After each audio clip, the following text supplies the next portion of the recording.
السلام عليكم، يا رب تكونوا بخير. النهاردة إن شاء الله هاعمل معاكم فِشّة بطريقة حلوة جدًا ومختلفة. الناس اللي ما بتحبهاش جربوها بالطريقة دي بجد هتدمنوها، لإنها بجد في منتهى الجمال. أنا الفِشّة باعملها بطريقتين، لو هاكلها برُز باعملها على خضار زي ما أنتم شايفين كده، أمّا لو هاكلها بعيش باعملها بطريقة تانية خالص، والاتنين أحلى من بعض. تعالوا كده على طول نشوف الطريقة، بس لو أول مرة تشوفوني أنا أسماء شاور ودي قناتي. ما تنسوش تشتركوا في القناة ولايك وشير لعجبكم الفيديو. أول حاجة كده هنقول بسم الله الرحمن الرحيم ونصلي على الرسول.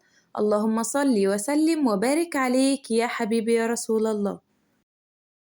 جبت بقى الفشة زي ما انتوا شايفين، وجبت حلة على النار فيها مية بتغلي، وهحط فيها كده الفشة حوالي 5 دقايق على النار.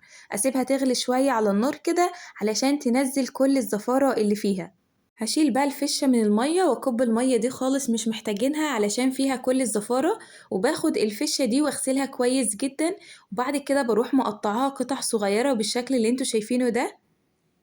بعد ما قطعت الفشة يكون معايا شوية من الشوربة على النار كده، وأول ما يغلوا بنزل عندي بالفشة كده على طول. لازم ننزلها في شوربة علشان تدينا طعم حلو. هاسيبها تستوي بقى في الشوربة دي نص سوا كده. هكون مجهزة بقى معايا هنا الخضار اللي أنا هحطه. جبت فلفل أخضر وطماطم وكمان بصل وفصين من التوم كده، هحطهم على الفشة وأقلبها بالشكل ده. بعد كده هنزل بشوية ملح وفلفل أسود وكمون وكزبرة وشوية بهارات.